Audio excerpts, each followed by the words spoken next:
Welcome to the Self-Help Coaching Podcast, where insights, attitudes, and methods for success get illuminated. Learn what leaders and change workers have done and are doing now to create magnificent futures. We interview great guests who inspire you to overcome obstacles and achieve your goals. Be sure you visit our website at self-helpcoaching.com. While you're there, subscribe to us via your favorite network. Now, just relax as you listen. You can do something else, but be ready to make an important note. And let's get started. The title of this interview is How a 40-Year-Old AI-Based Technology Has Fed Massive Insight and Value into both coaching, change work, and modeling great minds, which is to say, knowledge capture. Before I tell you my guest bio, I'll tell you how I met him and his influence on me, or at least some of it. I met him through Joel Elfman. I was just getting back interested into NLP, neuro-linguistic programming, and met Joel, and he said I had to meet his trainer. Let's call him Mr. X for now. So I did at a presentation he made with Doug O'Brien. Mr. X impressed me. And at that event, after we met, he called me a maven, by the way, which because I was not new to NLP and knew a lot about it and psychology. And maven means someone who knew quality from the chaff. In fact, I first learned about it at the same time that our guest, I'll stop talking about him in the third person and start talking about him in the second person. I learned about it at the same time you did in the mid-90s, but you dived into it and I did not. So let that be listened. So that was the beginning. And that was the beginning of my meeting of our guest. And I've been a professional coach since 2014. And three things from that intro that I want to emphasize or point out. One is that he is one of my two primary NLP instructors.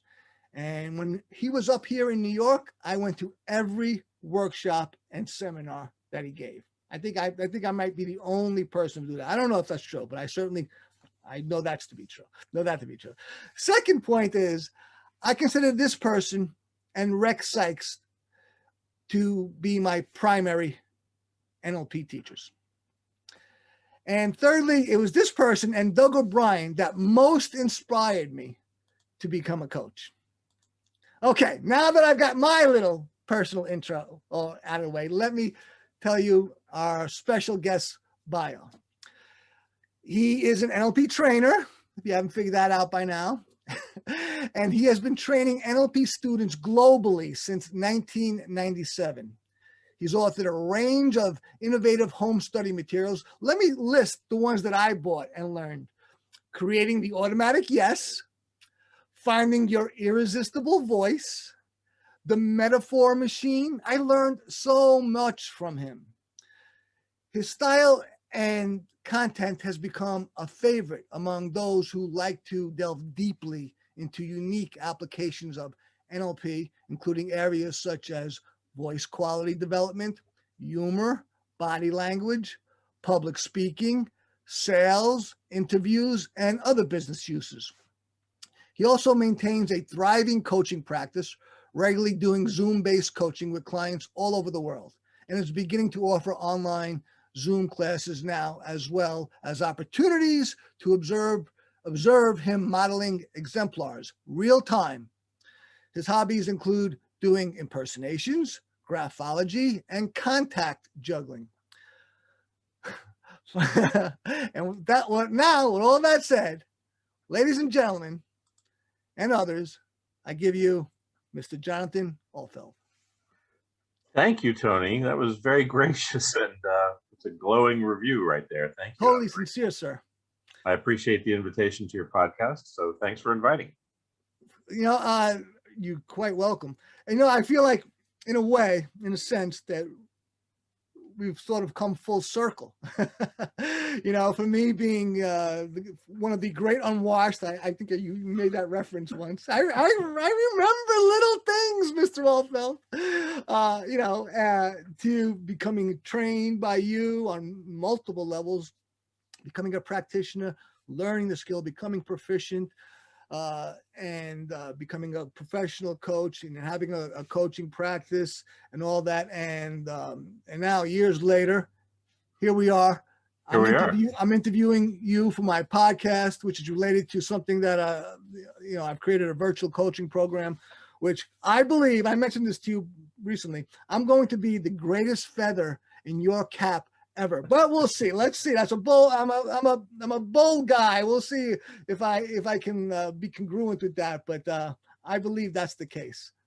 Sure. And however that goes forward, I wish you immense success with your new program. I think it's great. Thank you very much. I really appreciate that. Oh, it's so great to have you here. Let's talk about genius mapping as a methodology for both coaching, changing minds, and modeling expertise, capturing and mapping genius. Sure. Well, where do we begin? You jumped sort of into the deep end of the pool there, didn't you? Right? Hey, I'm the wild card, Jonathan. So I'm not sure if your listeners, should I assume that your listeners have minimal exposure to NLP? It'd be best to assume that they are blithering idiots. No, I'm kidding. No, do not make that assumption. Do not make that. Okay. So some will and some won't, right? Yes, definitely. Well, let's start from that frame in general and say that that NLP in general, before we even get to genius mapping, NLP in general, most people, when they read about NLP or they hear about NLP, it's either going to be in marketing circles and somebody's going to think, oh, that's just manipulative language work to change minds. And while that can be true, that's not where NLP is at its best. Also, that's an example of using sort of the smattering fringes of NLP to be influential to other minds is the language work. But the language work is it's just kind of,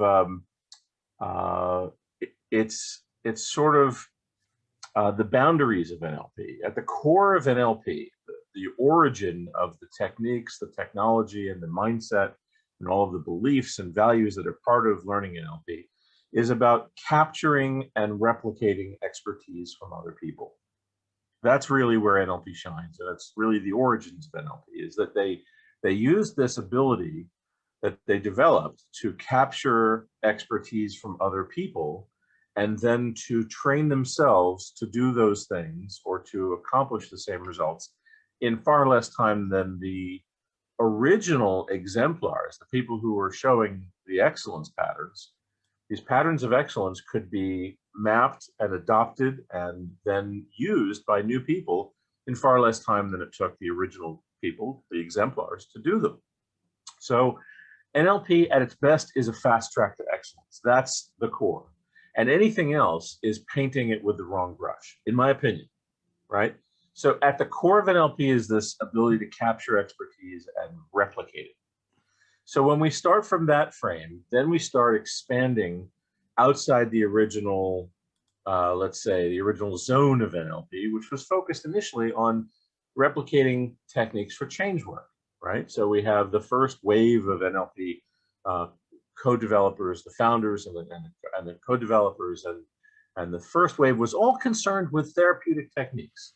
So a lot of NLP classes today look like somebody standing at the front of the room training therapeutic techniques. And it's really, that's not NLP either by itself. I mean, that's sort of like what sort of has emerged over time from doing NLP with experts. Initially, all in the Changework zone, but over time, in business zones, in copywriting, in sales, in management.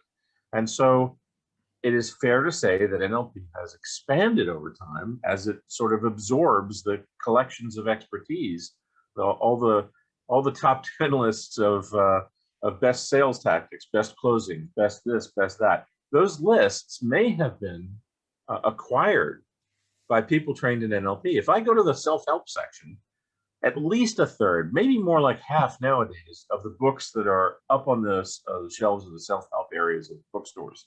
Not that there are that many bookstores anymore, but you get the point. Many of them were written by NLP master practitioners who did modeling work. You can and see collected, the NLP in it. And sometimes you do and sometimes you don't. Correct. Yes. Yeah. So we have NLP that is at the core of this acquisition of excellence process that results in a collection of techniques in one area or another. And it's great fodder for book writing, right? So we got lots and lots of self-help books out there that are the results of NLP. But often the people who are learning those techniques don't know anything about NLP. So their ability to replicate what's in the books might be limited. Anyway, so I was a Johnny-come-lately, 1997. Of course, NLP began being developed in the mid-1970s. And my arrival on the scene was in 1997. And one of the things that I noticed on arriving was that at that time, very few people were actually training modeling anymore. Like most of the courses out there were training the results of NLP, all those techniques. They were training hypnosis and changework and language patterns and influence and fun and good state management. All of those things are good. They're all useful.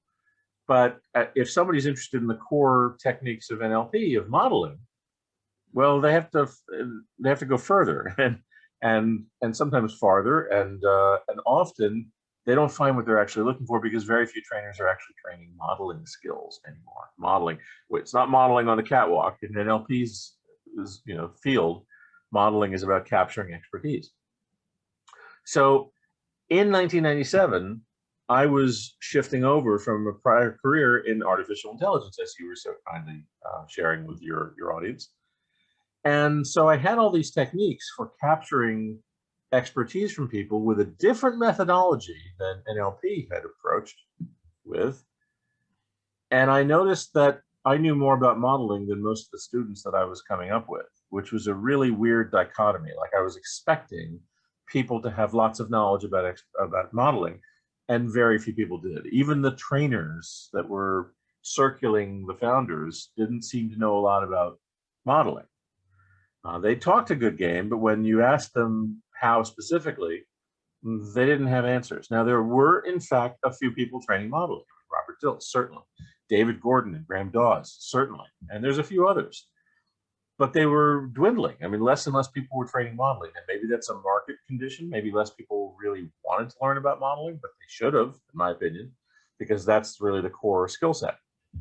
So I realized that there was a place, there was a value in teaching the skills from artificial intelligence, from knowledge engineering, which is about capturing other people's heuristics, all their decision strategies, their beliefs, their values. And there was this wonderful mapping system built into this field of knowledge engineering for capturing cognitive expertise from other people. Jonathan, I want to hear all about that knowledge engineering, but let's take a quick moment to hear from our sponsor, and we'll be right back with Jonathan Altfeld. This episode of Self-Help Coaching is brought to you by Profizio. What if there was a self-improvement program truly personalized to you, that knew and cared for you deeply? That whatever was going on in your life adapted for you perpetually. Visit www.profizio.io. That's PERFICIO.io, where you can start a program that will always suit you, considering all the pressures and nuances of your life. You're listening to the Self-Help Coaching Podcast with my primary NLP trainer, Jonathan Altfeld, and he's talking about knowledge engineering and his beginnings in NLP. Continue, please, Jonathan. Oh, my pleasure. Thank you. So let's see, where were we? Knowledge engineering. When I arrived in 1997, there was this absence of modeling knowledge, specific modeling knowledge among the folks I was talking to. So I thought maybe there was an opportunity to share with the NLP community what I had learned from my artificial intelligence years. And lo and behold, the knowledge engineering techniques provided this mapping system that was cohesively tying together many of the disparate aspects of NLP. In fact, there was a recent video, I'm sort of jumping ahead many years. There's a recent video showing John Grinder on video describing how NLP has been brilliant about sharing with people the how to do certain things, how to be extraordinary. In other words, capturing techniques of excellence and teaching those to people so that people have more fabulous decision strategies, more fabulous learning strategies and techniques for accomplishing things. But NLP, according to John Grinder, really failed when it came to telling people the when, right? The specifically when to do certain things. I mean, and that's true of most people who learn NLP, is they get 1,000 techniques, but they don't know what to do when. And often the trainers leave it up to the practitioner to figure out what to do when, right? It's use your intuition, or it's just utilize what's in front of you. They give you vague instructions as to when to do specific things. Well, knowledge engineering provides precisely when to do what, precisely when to decide what, precisely when to do various things. So it, as a modeling system, it provides people a trackable map of how to replicate somebody's extraordinary excellence. And so it was providing a missing link for neurolinguistic programmers to learn all this knowledge engineering material. For modeling skills, for coaching work, for acquiring expertise, for helping people design targeted interventions for problems. And so it was this brilliant missing link for a lot of neurolinguistic programmers, a lot of NLP folks. However, I readily admit to not training it enough because we needed more than 3 days to train it. Let me interject there. You do that, please. Tell me. When the first training I took from you was Belief Craft, which was your knowledge engineering combined with Doug O'Brien's Belief Craft, which he stole from. Or no, combined with Doug O'Brien's approach to sleight of mouth. Oh, sleight of mouth, yes. Which he stole from Robert Dilts. I'm only kidding. He was totally he has his permission. I'm totally kidding. Doug O'Brien is the man. Oh my, what an influence. You know, and the people who influenced me there's Rex Sykes and you, and Doug O'Brien right beneath. He's so invaluable. I think of Doug like a brother in many ways. He's awesome. I don't want to get into levels. He's coming on the podcast imminently. Anyway, so you guys combined and you taught this thing called Belief Craft. Wonderful thing. But it was my first training, and you taught it as a module of your master practitioner, which you were like, oh, you're ready for it, Tony. You got, you're Maven, you got the chops. But it was I loved it. I saw how valuable it was, so was how important. But I loved learning it from you and the whole experience. But I never got to that level of comfort and proficiency to use it with my clients. And I used the sleight of mouth, which was awesome. But I never got to that level where I wanted to use it. I'm like, how can I make this use? I would revisit the text, but I never got to do that. And now you're talking about that very thing, about being at that level. Yeah, that's a fair criticism. There's no question. Is that so? A little history here, briefly, and I won't get too deep into it. But the knowledge engineering content was originally taught over the course of 3 days. Right. 3 days to teach the knowledge engineering part of, let's say, Belief Craft, or of course, Genius Math. So I'd have a day to teach how to map a single belief in all of its permutations, all of the nuances about how to track a single belief statement, how to map it, how to validate it, how to get verification from an exemplar that something is accurate, etc. And then I needed a second day to teach people how to track how beliefs interact with other beliefs. So day one in knowledge engineering was all about learning how to map a single belief. Day two was all about learning how to map a belief system. Day three would typically be associated with coaching and or actually practicing mapping on a larger scale. Now, then fast forward after a number of years, because I started teaching that in 1997. I think it was 2004 when Doug and I had met in 2000 or 2001. We became fast friends. It was in 2003 when I got to attend something Doug was doing as I was a guest. He was the trainer. And during lunch one day, we went out and we started talking. We started thinking, well, maybe we should do a workshop together, combine the KE and the sleight of mouth. They fit together perfectly. And the reason they fit together perfectly was that in knowledge engineering, we track if, then, mean statements. So 3 parts. And with sleight of mouth, they're using if, then, mean statements Why? Because there was overlap from how Robert Dilts structured belief statements. Right. And so by normalizing all beliefs to that structure, you can do extraordinary things with them. And so it was a perfect fit. So we use the mapping system with knowledge engineering to figure out what a belief is, or what someone's beliefs are. And then you use sleight of mouth to create targeted change work to rewire the beliefs. By the way, Jonathan, when I developed Proficio, the virtual coaching program, I didn't use knowledge engineering per se, but I used a similar approach because I had to have a standard, a way to compartmentalize, a way for things to work together systemically. And I followed in the path that you set, man. I'm glad. That's great. Very helpful, I'm sure. You were very influential. Your teaching, if you look at Proficio, you'll find out after the fact comes up a lot. Stuff about values, hierarchy, changing beliefs. That's what we're talking about. I mean, now, knowledge engineering is all about beliefs. That's the main thing. If we could boil it down, in my experience, in my opinion, beliefs are the main thing. They are the main thing. I agree completely. But you're preaching to the choir with me. You know what you're talking about, Altfeld. So day 3 of just knowledge engineering would be applying the skills of mapping a belief or belief system. Then when Doug and I started doing belief craft, we really found that it would be difficult to pull in people for longer than 3 days. There was this, I guess, the strong impetus for us to combine the KE stuff, the knowledge engineering material, with sleight of mouth and still fit it into now 3 days. That meant that the KE portion of belief craft had to be shrunk to 2 days and sleight of mouth had to be taught in 1. I, looking back, readily admit that was putting a lot of content into just 3 days. It's almost overwhelming. So can I ask you that something then, now that you've made that admission? Is it too late to get my money back? I'm kidding, of course. I'm kidding. Yeah, probably too late to get your money back. But that said, I can throw some additional resources at you because I think it would be wonderful for you to practice it.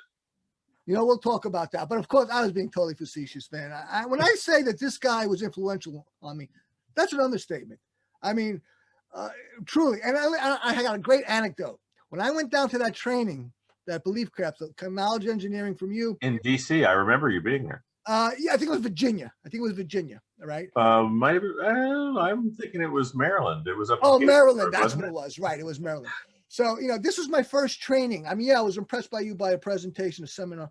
This is my first training that I went down to. And I had a great, healthy skepticism. You should be skeptical about NLP and everything else for that matter. Cynicism is another thing, though. Skepticism, awesome. Anyway, I agree with you. Wow, that's great. Keep going. I taught you well.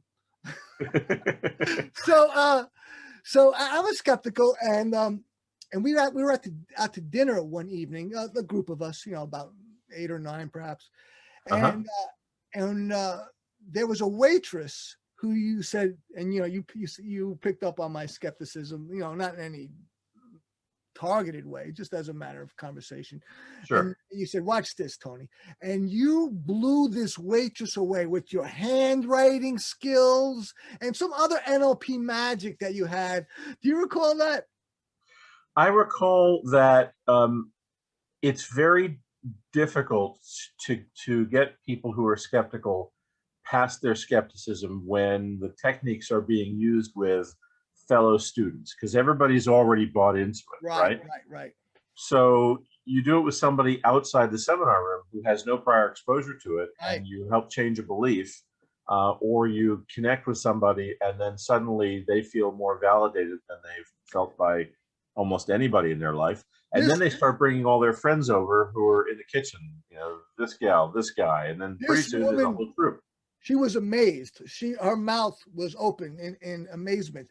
And then her boyfriend also was an employee. That's right. At a bar restaurant. I think it was a bartender or someone, but he was employed there. He was completely sober, completely lucid. And you said, "Watch this, Tony." You proceeded to make this guy feel as if he was drunk. He was completely lucid, but he was like, he agreed. Right. So we're getting into some ethical questions there.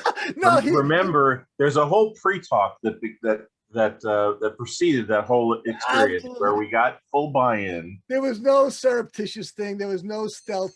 Correct. He agreed to be part of this. In fact, he challenged you. He Yes, he did. challenged you, right? That's what it was. It was a challenge. It wasn't that you were like, okay, we'll do this. So no, there was nothing unethical in any way. Nothing in the slightest. He couldn't believe it. So I had to share that. Okay, and with that share, let's take another quick moment for another break, and we'll be right back with Jonathan Altfeld. This episode of Self-Help Coaching is brought to you by Proficio. What are the secrets to wealth? Benjamin Franklin taught them, but people are ignorant or just forget. What if you make sure neither afflicts you? Visit www.proficio.io. That's PERFICIO.io, where you can actually become certain you are on your way to wealth. You're listening to the Self-Help Coaching Podcast with Jonathan Altfeld, Mr. Knowledge Engineering, now Genius Mapping. Continue, Jonathan, please. Okay, so we'll continue here. Let's see. So looking back at Beliefcraft, I loved training with Doug, and I think we did some extraordinary work with Beliefcraft. I just think that fitting it into 3 days was not, in retrospect, the best format for this. Over time, I rethought a number of things about the skills. I think they're still extraordinary. I think they're extraordinarily valuable. I think more people should know about them and use them. And it needed a bigger and better format. It needed to be reviewed. It needed a better name, and it needed more focus on application. And rather than having 2/3 of the course be learning skills that people haven't even begun to use, the new format for Genius Mapping is a 6-day certification course. And all the building blocks are taught in the first 2 days, but we start working on refinements and applications beyond that. And extraordinary things have already happened. I've taught Genius Mapping once in Melbourne, Australia in 2018, twice in the States, once in Pittsburgh, once in Orlando. We had international attendees at all three. It was wonderful, really, truly wonderful. And my dreams for this content, this material, are finally coming to pass. Genius Mapping is all about creating trackable maps of other people's strategies. So whether we're directing that acumen, that skill set, towards people who are stuck in their lives, so that we can map the detailed structure of why precisely they're stuck, or we're applying that acumen towards rapid capture of expertise from gifted people. In one direction, if we're heading towards using it with people who are stuck, at the end of a proper mapping process, we have a visual structure of why they're stuck, why they're repeating their dysfunctional behavior, and we can design extraordinary interventions, either through the use of NLP techniques or through the use of sleight of mouth, as a way of helping them create permanent change very quickly that they don't return to. They can't return to the old behavior because it's so targeted. That's one of my big issues with a lot of the NLP field over the last 20 years or so, is people are really sloppy with their change work. They learn a handful of techniques and they hear a clue or two as to some signal, some indication that somebody may have a problem in this zone, and then they throw the book at it. They throw one technique after another, or they use meta model languaging inelegantly, and they question everything constantly rather than using clean language to create a full map first. So if they're doing that, then the exemplar, the client with the problem, has a moving target. So if you tell me, Jonathan, every time I do this, I get upset, and I hear you and I go, every time you do this, you get upset. Okay, so if I validate it and you go, yes, that's absolutely true, then that's fine. I'm not changing your map at all. But if I go, every time, right, I use that meta monstering stuff, where I'm questioning your universals like every. The moment I start questioning it, you start looking for exceptions. And now the stuck state is not quite the same as it was a moment ago, but it may still be strong in some circumstances.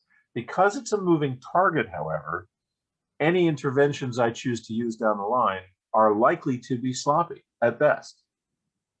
So I'd rather stay with the clean questions until I build a more thorough map of why someone is stuck at this moment, and then design a targeted intervention, because then it's not a moving target. You do all the change work kind of at once. And like a Rubik's Cube, it just kind of all falls into place and it's, solid, integral. So if you apply it towards change work, that's one extraordinary result. If you apply it towards capturing expertise, you can end up with a visual map of somebody's brilliance. I think this is a very important area of personal development, what you do, this genius mapping. But what's unique about you or your approaches to either helping people or helping people to help themselves? Would it be self-development, self-help, whatever? It has to be my background.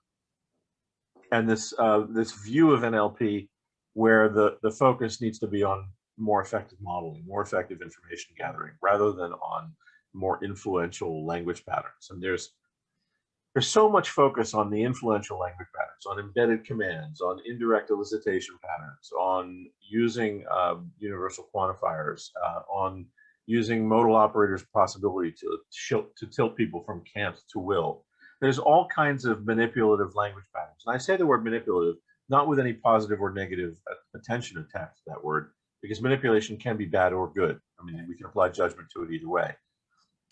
Babies have to manipulate their parents in order to get fed. I use the word generically, not with stigma attached. Right. Intentions are what are good or bad. The tools or the techniques are not. But there's so much focus on the language.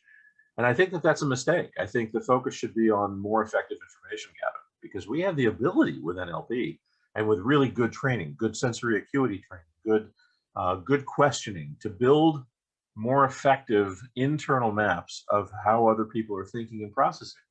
And that, I think the emphasis has shifted away from that. So I would rather spend more time on more effective information gathering training than on the influential language patterns, because they can learn the influential language patterns later on from a book, from a CD, but I don't know of any good way to train sensory acuity skills or calibration skills well via recordings.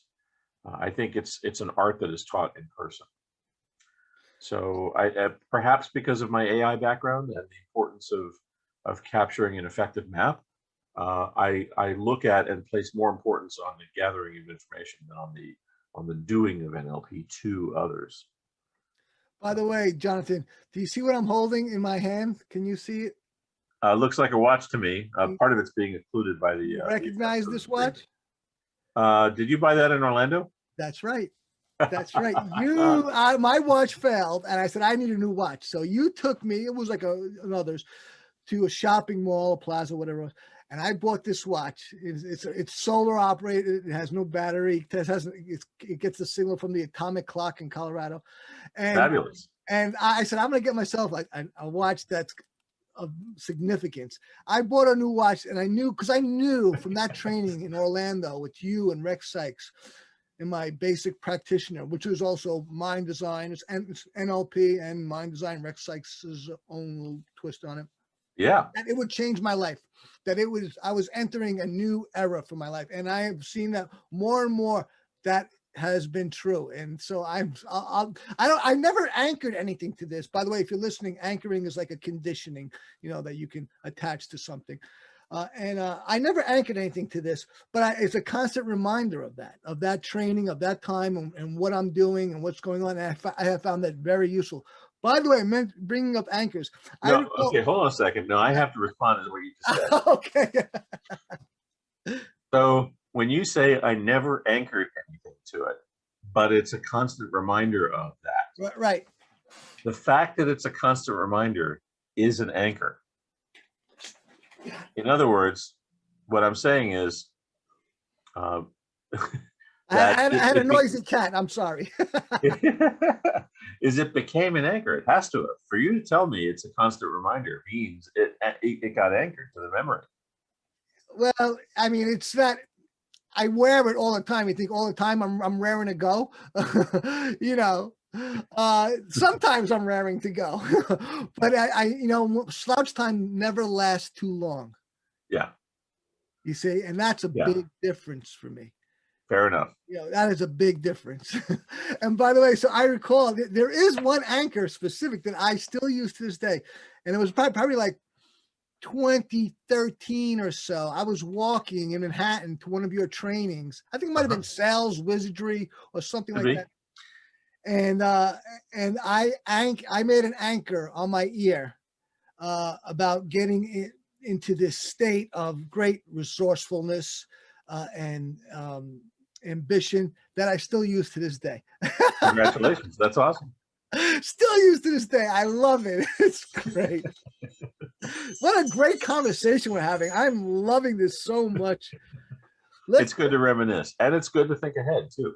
It's great. I mean, we're not just talking about, I mean, I think that this is entertaining to people because this is two guys, of some achievement, and you, no, I'm kidding. If you recall, I'm a very facetious person. I recall being at one of your trainings when I was more comfortable with you. We had a closer relationship, and I was being a bit of a funny guy, and you were like, Tony, kind of chastising me, waving your finger because I was interrupting the atmosphere with comedy. And I know I listened, but let's take a quick moment to hear from our sponsor, and we'll be right back with Mr. Jonathan Altfeld. This episode of Self-Help Coaching is brought to you by Perficio.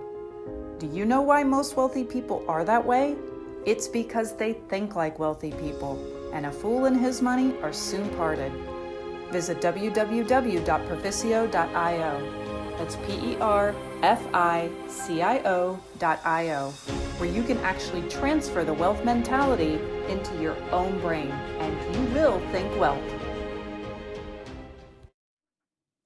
You're listening to the Self-Help Coaching podcast with, I can't get my own show correct, with Mr. Jonathan Altfeld, who is the innovator of genius mapping and an NLP trainer and an incredible coach. By the way, Doug O'Brien was my coach, and it came down to pick one. I was like, okay, it was going to be Doug or it could be Jonathan. And Doug was just nicer than you were, Yeah, he's definitely nicer than me. No question about it. Actually, he was more aggressive. He was more aggressive in selling himself, is what it was. I think it was both, nicer and more aggressive. But of course, I'm joking. But Doug was my first coach, and you guys were so influential on me. What I just talked about when I was trained by you in Orlando and Rex. What attracted you to NLP for self-help purposes? What are some of the? Oh, great question! Wow. I think what I loved about it was, it seemed as though I could get started on my own. And that turned out to be true, but also nowhere near as effective as attending a training. I went to Rex's practitioner, right? So when I was co-training with him in 2011, the course you attended, in 1997, I attended his practitioner training. And I had, at that point, been self-studying NLP for 6 months before I attended Rex's course. And I can tell you without question that the first 3 days of the live course with Rex, I learned more in those 3 days than I did in the 6 months prior. I think I knew more book knowledge from the 6 months, but I learned more effective skill in those 3 days from Rex's course than I did. And it was a 14-day course. So, but in the first 3 days, I acquired more skill as opposed to knowledge, because there's knowing information, and then there's knowing how to do. Two very, very different things. And you can acquire vast amounts of information from books, CDs, tapes. Well, it was tapes for me at the time, right? Then CDs, now MP3s, all the podcasts that we're listening to. There's an immense amount of information that we can gather. And there's enough information out there now that people can gain a little bit of skill by taking what they hear in a podcast, or they read in an article online, or they watch on a video, and then they go out and they practice it on their own. What's missing from that self-study process is something called feedback loops.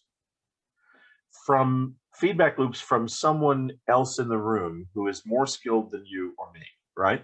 So if I'm doing an exercise while someone better skilled and more knowledgeable than I am is observing me doing it, and steps in at any given moment to tune what I'm doing to get a better result. And then after we have the experience, we then share that and unpack it with the more skilled, more knowledgeable person. And they then tune us for the next exercise. And we immediately apply what we've gotten as the next step into the next exercise. Those feed forward and feedback loops, both of them, are I think, the hallmark of extraordinary training. And it is totally missing from self-study. So I'm all for self-study, don't get me wrong. I think it's an essential component to getting really good at this. But without that live training, I don't think anybody will ever get to the level of proficiency and skill, knowledge, what have you, that they can get from great live training.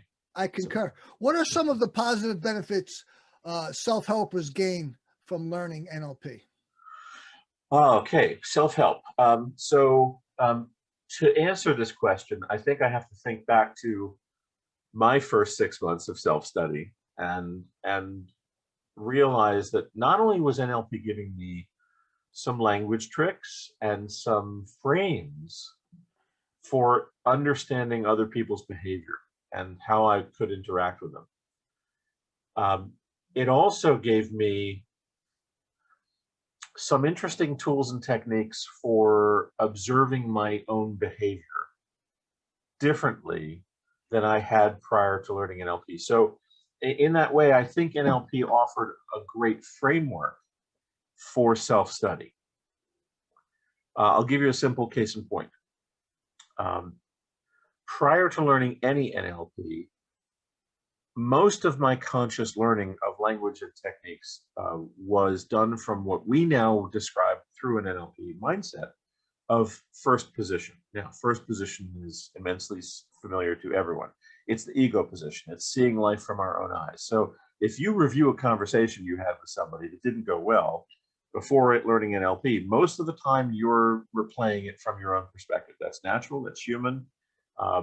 Most people do not truly take what we would call second position, which is to replay a conversation completely from the other person's perspective, right? Because if you go into second position and you stay empathetic to your own position from first position, you're not taking second position effectively. So NLP would suggest that you take second position so you truly walk a mile in the other person's shoes. And that means seeing your own position as incorrect, typically. Right? In an opposing argument, to take second position properly, Jonathan would have to see John. If I were arguing with you, as we have argued so many times in the past, we do it all the time. We're like cats and dogs. So I would have to take Tony's position fully in my own hallucinations and pretend for a moment that Jonathan's position is hogwash, right? And that Tony's position is correct. And from that position, from that perspective, I can learn new things about the interaction that I could not see from inside my own ego position.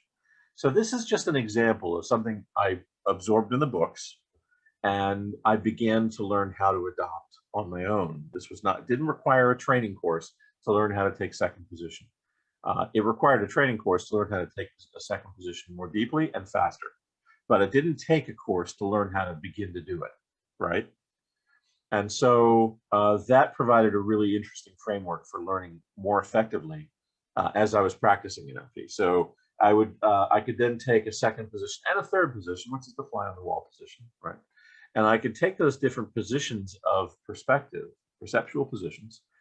And if I had an interaction with someone that didn't go as I expected, I could replay it from all three positions and learn new things about what went well and what didn't go well than I could have seen if I'd only replayed it from first position. So this is just one example out of many where I learned how to learn more effectively through NLP. So I think NLP provides a really valuable framework. Right. I think the presuppositions of NLP as well are a really valuable framework for learning how to interact with other people more authentically, congruently, and ecologically. Oh, the presuppositions to me they're revolutionary. Unfortunately, what I've seen, because I really buy into them, as a matter of self-improvement, and especially in working with clients. But it's really unfortunate. I see that a lot of NLP practitioners don't necessarily do that. I in my interpretation of what they've done, but that just might be my view.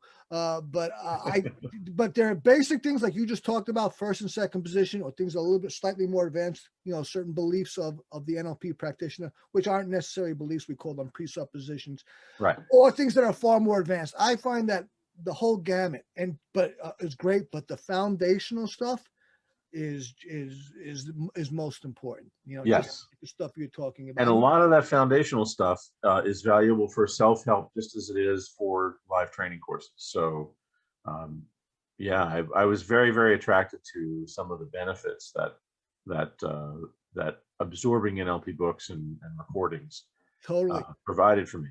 I will add this, that there is a danger in self-help. That when we recognize the value and the benefit of doing one thing and we get a result from it, and then we dive in more deeply, and then pretty soon we're doing 5 things at the same time. And then someone asks you a year or 2 later, or 5 or 10 years later, hey, so you learned how to improve this. What worked? And we can't answer them anymore. If you do 5 things, then you don't know what worked. If you do one thing at a time and it works, you can tell it worked. If you do 3 things at the same time, then you don't know what made the most difference. So there is a tendency with us, us meaning collectively human beings, that if we do a lot at the same time to improve some area, we can never tell people with accuracy what specifically was most effective. We can guess, but my belief is that's rationalization after the fact. So my recommendation to people is, if it's important to you to know specifically what it was that made the biggest difference to help something, do one thing at a time. And that's hard to do because, if you're getting positive results, you want to throw the book at everything. By the way, an NLP course is being developed for Proficio by John Santangelo. But it's a home study course. Just as you said, though, I don't dispute you for a moment that it's circumscribed. There are limitations what you can do by yourself at home, learning NLP and other things too. The other things are you can do full body sports. You need the feedback from someone who knows what they're doing, and that is, who can argue with that? But that's a rhetorical question, right? So I'm not going to argue with it. Let's just take a quick moment to hear from our sponsor, and we'll be right back with my NLP trainer, Jonathan Altfeld. This episode of Self-Help Coaching is brought to you by Proficio. Ever heard of accelerated learning techniques? What if you learned more deeply than ever before? What if you remembered what you learned far better than ever before? Visit www.proficio.io. That's proficio.io, where you can understand perhaps better than ever before. You're listening to the Self-Help Coaching Podcast with me, your host, Tony Petroza, and Jonathan Altfeld. Jonathan, what are some of NLP's failings, or where does NLP actually not help us? Oh, wow. NLP is I think of it as a bottom-up technology, which means that if you do a whole bunch of pattern work and you identify not useful patterns and you make little changes here and there, over time the big picture gets better. So it tends to be a small chunk methodology. Now there are aspects of it that are very high chunk, working from the larger chunks downward can also work. But I think most of NLP tends to be a small chunk technology, as opposed to visualize everything about your life getting better and staying in the high end, staying in the high chunk. So I think that there is a tendency, because of the modeling capabilities of NLP, for capturing expertise on an ever-growing sphere of techniques and capabilities, that people start looking at NLP as the end-all and be-all. And I think it's another school of thought. I think it's another model for thinking about thought. I don't necessarily think it's right for everybody. Also, here's another huge failing. NLP as a field has completely failed to establish consistent standards. I don't want to point blame around. There's plenty of blame to go around. I probably deserve some of it too, because I've gone pretty much independent. And I think that the field is wonderful. The value and the benefits of learning these skills and sharing them with people is enormous. But because there are no standards to the field, one practitioner is not equivalent to another practitioner.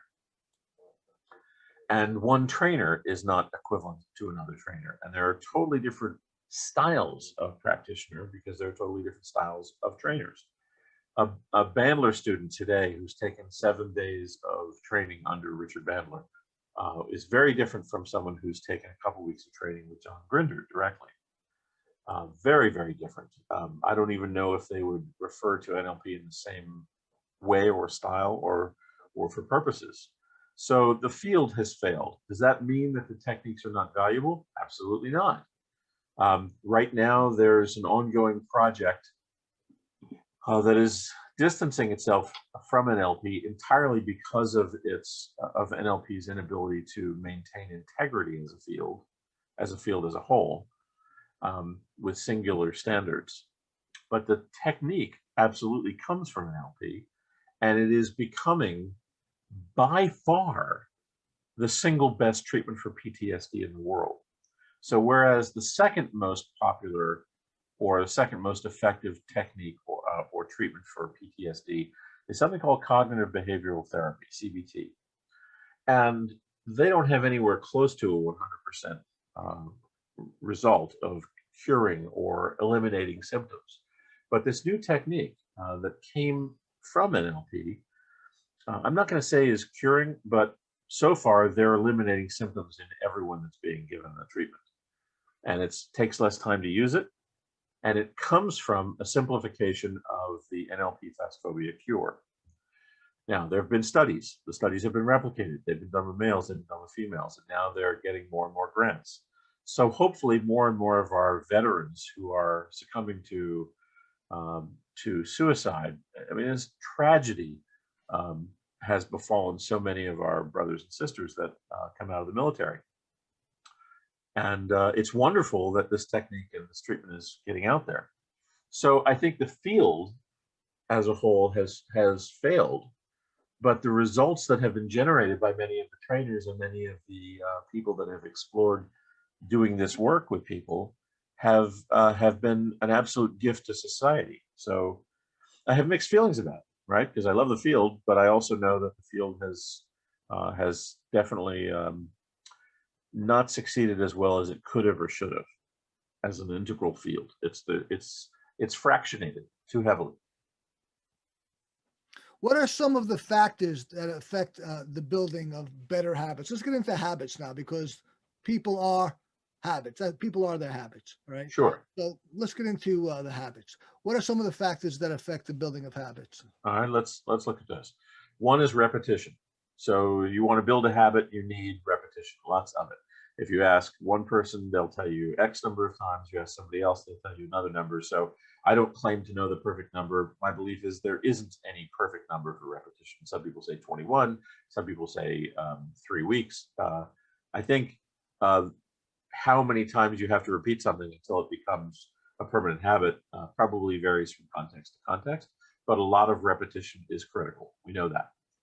There are techniques in NLP that can help make repetition more successful. There's resource triangles. There's a lot of future pacing. There's meta future pacing. There's all kinds of things that we can do to maximize the repetition of something until it becomes a habit. Do you use any now? Some years ago, the first course that I created at Proficio was based on Benjamin Franklin's teachings, The Way to Wealth. It's a financial course. You, some years ago, went into NLP training for business specifically. I recall specifically you went in the business direction. Yes, that's my prime focus. Right. Now some of the stuff that you just described, do you use that in business or Absolutely. you do? Sure. Great. Are you talking about repetition and habit building? Yes, and maybe resource triangles, which is a very fun thing to do. Yeah, that'll come up more rarely, specifically doing resource triangles with students. But if I teach an NLP business practitioner course, as I have multiple times, I do teach those techniques in the NLP business practitioner courses, to be sure. But if you're talking about doing work with a business client that doesn't necessarily want to know NLP, they just want you to use it, I wouldn't necessarily use resource triangles, but I would constantly repeat key messages to ensure that an audience had repetition from me, the teacher. So I would do a lot of repetition, and I would repeat not only using the exact same words, but also different words. I would repeat concepts using multiple different channels. And by channels, I'm referring to people who need to hear things visually, people who need to hear things auditorily, people who need to hear things with a kinesthetic bent. And so I'll cover the different sensory systems. I'll cover towards and away from motivations. Learn this so that you don't X. Learn this so that you can get to Y. So there's towards and away from. There's here's why you can't not do this. Here's why you shouldn't avoid this. This is why you must do this. So I'll cover all the modal operators. There's lots and lots of different ways to repeat a suggestion in different channels of information with different meta programs, so that over time, everybody in the room has heard it in multiple ways for multiple reasons. So a lot of repetition is important for building a habit. That's one thing. Second thing is use a shit ton, pardon my language, of time distortion. So you talk about things in their past, you talk about things in their future. You not only talk about things in the past and future, but you also change their perspective to it. So if they have decisions in the past that they've made that weren't so great, instead of looking back at those decisions as if they're done deals, I'll take them out before those decisions were made and get them to look at it differently. What decision would they make today if they had a new opportunity, right? And as for locking something into the future, instead of referring to something that's just in their future as a possibility, I'll take them out past it and have them look back at it as if it's something that has already passed and something they've already accomplished, something they've already done. So there's all kinds of techniques that are utilized to maximize someone's acquisition of a new idea. They might or might not need to be taught the technique of how I'm doing that, but having it done on them will maximize their takeaways, their benefits. We're going to talk more about that in a moment. Let's take a quick moment to hear from our sponsor, and we'll be right back with Jonathan Altfeld. And I want to talk about some of the differences between a business NLP training and a typical one, and other business-related things too. And I want to get a little bit more into business. This episode of Self-Help Coaching is brought to you by Perficio. Benjamin Franklin taught that leisure is the time for doing something useful, and that this leisure the diligent person will obtain, but the lazy one never. Visit www.perficio.io, that's PERFICIO.io, where you can transform your idea of leisure to make it actually add to your life. You're listening to the Self-Help Coaching Podcast with my personal NLP trainer. I say personal because he is my primary NLP trainer. I learned so much from him, but he also, I didn't take his business practitioner training, which is, I think, maybe the only one you do now, Jonathan, if I'm not mistaken. So in business news, tell us about the distinction between a business NLP training and a typical or normal one. Sure.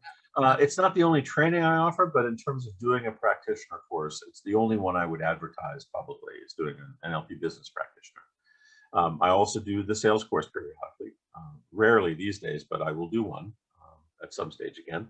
And also my prime focus is on using genius mapping. But coming back to the difference between a practitioner course and a business practitioner course, for me, all of the same skills will be taught. Otherwise, why would I call it a practitioner course? The difference, however, is translating those skills to a business context so that they're more natural, more easy to apply and use in a way that is natural and elegant in a business context. There's a lot of the let's say the more hypnotic aspects of NLP that will not really have a place in a business space. It's one thing to lead a group of people through a visualization so that they become better performers. It's another to utilize hypnotic language patterns. So I think the primary difference for me is that I don't train the more hypnotic applications of NLP for business applications, business uses. I think there are certain techniques that would be really, really awkward. For example, one would never do the typical Richard Bandler handshake induction in a business space.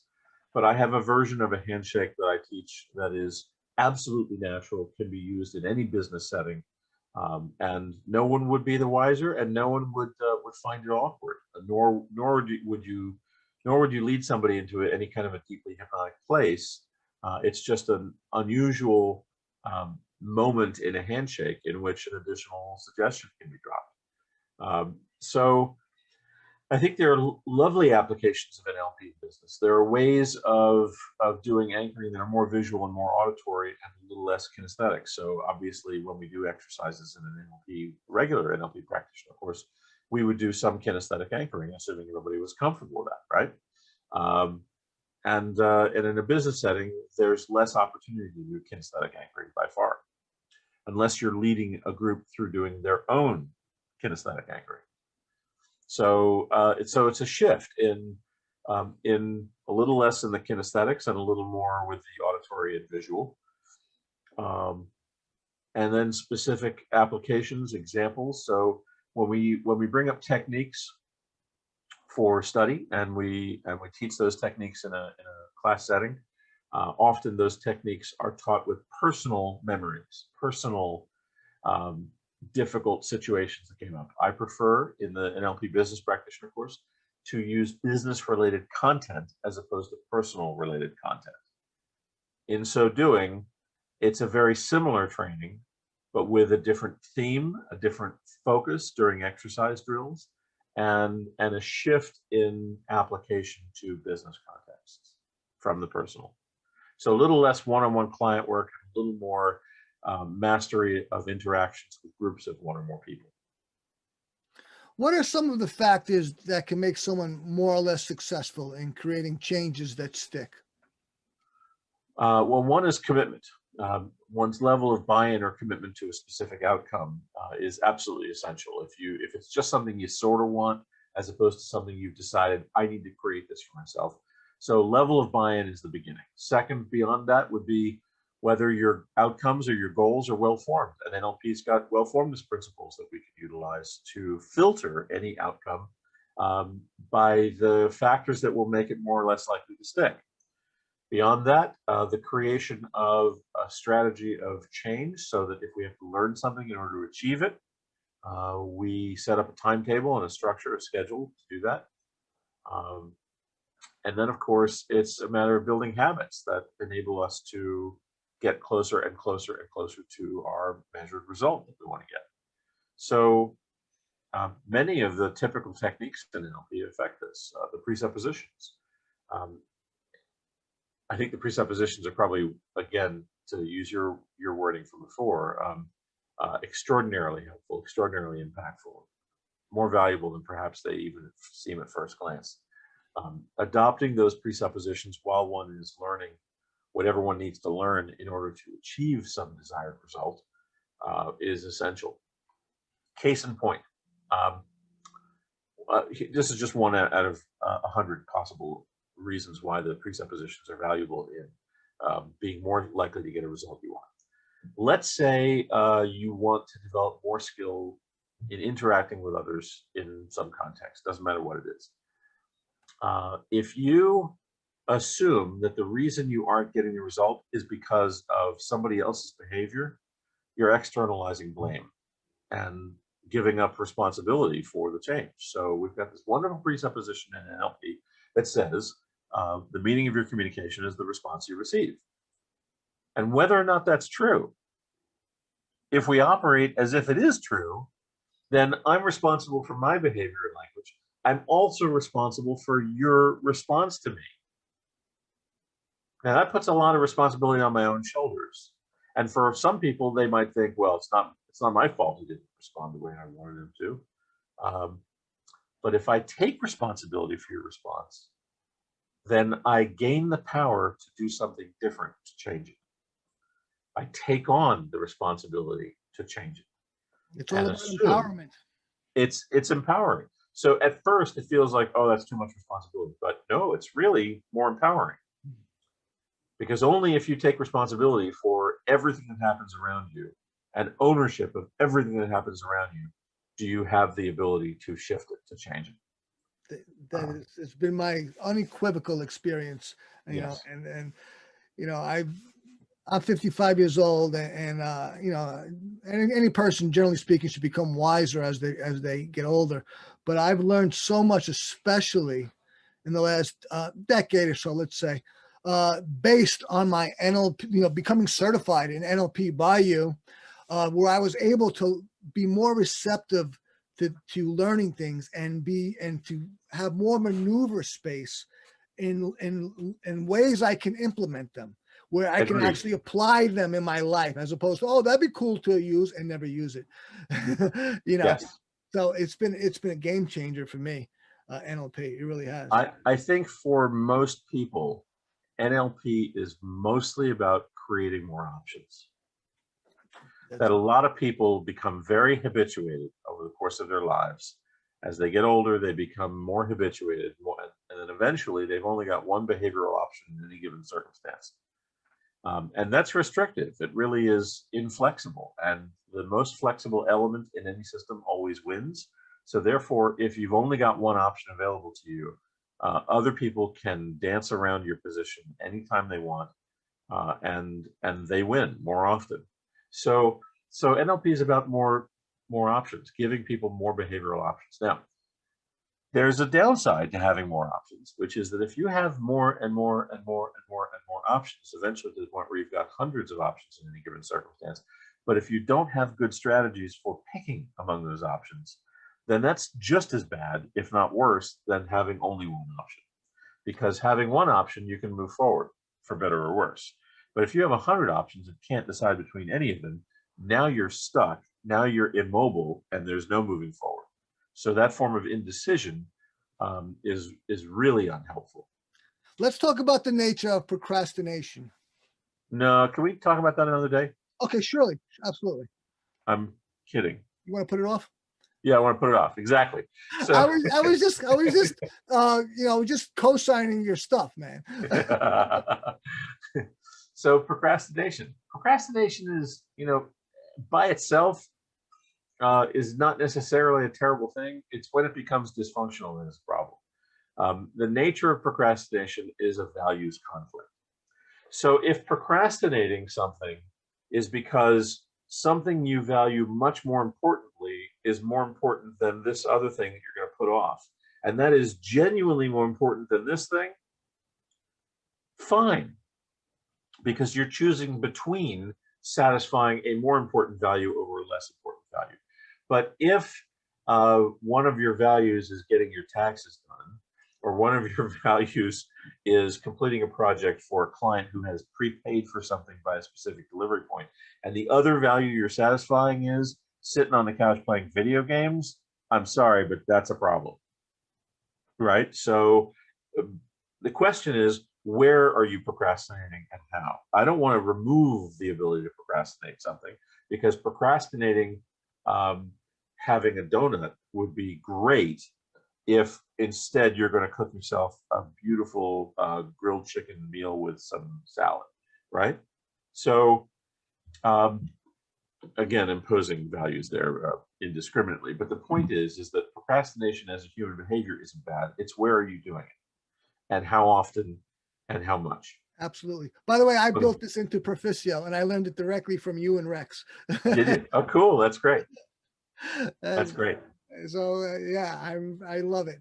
So you know, we've went over time simply because I'm so enjoying this conversation, this interview. This is probably the longest interview I've done so far, because it's great. So enjoyable. So we're gonna take a moment here from our sponsor, and then we're gonna come back with the final segment with Jonathan Altfeld. This episode of Self-Help Coaching is brought to you by Proficio.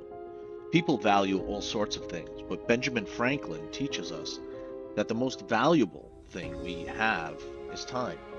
With it, we can have practically anything. Visit www.perficio.io, that's PERFICIO.io, where you can truly learn how to value time and have that instilled in you so that you can best use time to work for you. You're listening to the Self-Help Coaching Podcast with me, your host, Tony Petroza, and my NLP trainer, Jonathan Altfeld. This whole conversation has just been so awesome. I'm just loving it, truly. It's been my pleasure to have you here. Let's talk about what have you been working on lately that can assist people interested in self-help? So, my prime focus has been on genius mapping in recent months, really, throughout the COVID process and all that. And by the way, I hope you and all your family are safe and healthy. So genius mapping.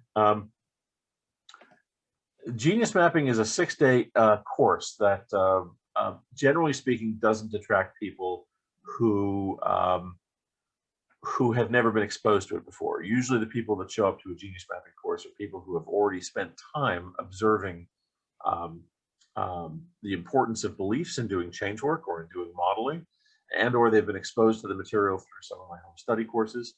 I've never before shown people modeling live in a sort of introductory format, but that's changing as of right now, pretty much. So there's a place where people can go and look and learn about genius mapping as a general idea at geniusmapping.com. No dashes, it's just geniusmapping.com. And within a few days, they're going to see the offering of not just the full certification course, but also an opportunity to kind of sit in on a modeling session with me doing the modeling. And my exemplar is a fellow by the name of Carlos Casados. That's the first one that's coming up. There will be more beyond that. So Carlos is a master networker. He's a gifted networker. And at a recent genius mapping course, somebody did the starting work to capture Carlos's gifts for networking. But what we have right now is an incomplete genius map. And I'm going to spend some Zoom sessions refining and adding to that model, fleshing it out to create a more complete version of the genius map. So for people who just want the result of that, if they don't care to sit in on the modeling session, they'll be able to buy the genius map, much like the cost of a book, from either Carlos directly or possibly through the genius mapping site when we're done. But if there are people that actually want some exposure to genius mapping and to sit in on a modeling session, which would be about 3 hours, we'll have about 2.5 hours of modeling work where they'll be seeing me building the visual map. So we'll be going back and forth between my interviews live on camera with Carlos, and also I'll be doing some screen sharing with the actual genius map being built real time. And so they can sit in and get exposed to genius mapping in that way. Anyone who attends that will be able to get a discount on the genius map that we produce during that session later on as well. Or if they want, they can buy the genius map later, and if they like the genius map, they can then get the recording later of the genius mapping session. So they can go in both directions if they want. But these will all be low-cost ways to sort of dip one's toes in. And if networking, meaning I don't mean computer networking, I mean people networking, isn't specifically a model that is of any interest, there will be others. There will be business building exemplars in the future that I'll be working with. And using the interviewing process of genius mapping to create actual genius maps that people can follow. And what's beautiful about this process is that people don't have to be trained in genius mapping to be able to follow a genius map, which, by the way, is true of every other NLP modeling system out there. You have to be trained in the system to replicate whatever is acquired.